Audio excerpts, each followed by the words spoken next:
I actually brought my water bottle with me. I was going to leave it up in the green room, but then Amber's like, is that really your water bottle? And it is. I've gone from fancy sponsored water bottle to this is the most convenient one that fits in my purse. So, and I chose to keep it casual today with my dress. I hope that's okay. I've gone from athlete to student to coach and now mom. So any outfit requiring a bra and requiring more than a sports bra is pretty much black tie formal wear for me. So, plus I wanted to wear this sweatshirt. As Christine said, I'm an athlete ambassador for Right to Play, and since the theme is play, I thought that was fitting. Has anyone in the audience heard of Right to Play? Oh, awesome. So for those of you who haven't, Right to Play is a humanitarian organization that uses sport and play as a tool to teach life skills and health messages to kids in disadvantaged communities all around the world, including here in Canada. So I've been an athlete ambassador for Right to Play since 2004, which basically means that I speak about the organization whenever I can to schools and to clubs and to gatherings like this. But I'm actually not going to talk too much about Right to Play today, but I did want to mention it because it's had a big influence on the message I want to share with you, especially 3 months that I spent in Uganda working with the organization. What I came to tell you today is how my experience as an athlete and the lessons I learned through sport and play have shaped my approach to parenting. Now, full disclosure, I'm less than 2 years into this whole motherhood gig, and my son Robbie will be a year and a half in a couple of weeks, which makes me a total rookie by sports standards. So I'm fully aware that my philosophies and methods towards parenting will change and evolve as I learn. And it goes without saying that I have a ton of learning to do. I mean, we haven't even hit potty training yet. But I'm excited for the learning. In fact, one of the most amazing things for me about becoming a mom has been the learning curve, which mirrors my experience as an athlete. The cheesy but nonetheless true quote that I have on the homepage of my website says, "The most important things I've learned in life, I've learned on the badminton court." And if I had to pick one lesson I found most useful so far as a parent, it would be this. Every situation in life, no matter how major or trivial, is nothing more than an opportunity to learn and to extend love.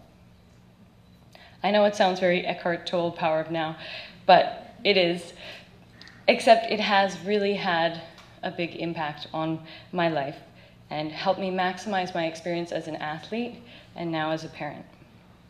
So in other words, what matters is the process of what I'm doing, not the outcome. Focusing on the process allows me to learn from the experience and truly enjoy it. I'd like to share with you a story from my time as an athlete that really helped me learn this lesson. The story actually takes place over the course of many years, from the time I was around 8 years old, culminating 20 years later in the months leading up to the Beijing Olympics. The star of my story is my dad, who's recently moved to Germany and has no way to defend himself, so I'm totally safe with divulging these stories. My dad was one of those parents that got very uptight and nervous whenever my sisters and I were performing or competing. I have memories all the way back to my earliest tournaments, and I can still remember the look on my dad's face, peering in from the hallway now and again through the little glass. Why was he out in the hallway? Because he was too nervous to be sitting inside the gym to watch. He was too nervous to watch me, a little 8-year-old, play badminton against another cute little 8-year-old. It sounds ridiculous to us, but think about the message that sends to a young person. The result of this badminton game, or this soccer game, or this piano exam is so important that my mom or dad is getting that worked up about it. Whether consciously or not, a child will make up in their mind that the outcome of this event is really freaking important. So they better perform well or mommy and daddy are going to be upset. So my dad's anxiety around watching me play only gets worse as I get older and more competitive.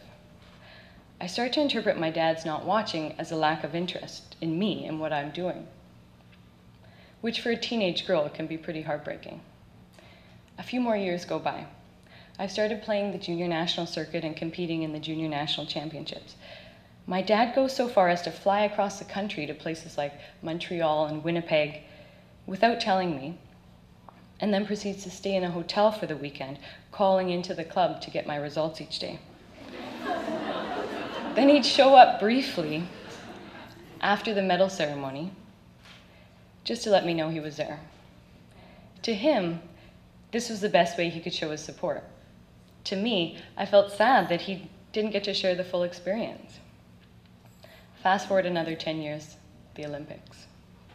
It's 2008, the months leading up to what will be the highlight of my sporting career, the Beijing Olympics. My entire family has decided to make the trip over to China and cheer me on, including my dad. I asked my dad if he's actually going to sit in the stands and watch me play this time. He grumbles and replies that he may just stay in the hotel and watch on TV. No. Finally, I was going to confront this issue head on. After years of sports psychology sessions and countless conversations with my coach, I was ready. So I sat my dad down, and it all came pouring out. I explained how much pressure I'd felt over the years, and that he didn't have to be nervous, because I had made a fundamental change. I'd realized that the outcome of the match isn't important. No matter what happens in Beijing, I will enjoy the experience and learn from it. I shared with him how much more joy I felt playing now that I didn't need to win, and how the totally zen thing about all this was that by taking my focus away from winning, I freed up all this energy that actually helped me win more often. When I finally stopped talking, I looked up and saw my dad had tears in his eyes.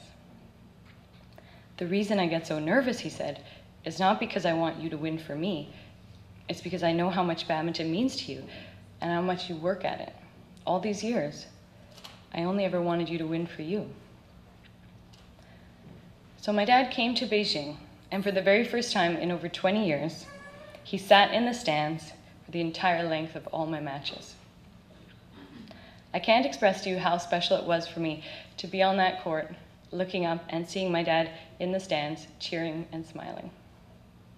I'm sure I'll treasure that moment more than if I'd won the gold medal. I still got the motherhood hormonal thing going. So now as a mom, my priority above all else is to help my son and myself understand that each and every situation is about enjoying the process and extending love while doing so. R.W. Emerson said it best: life is a journey, not a destination. Thank you.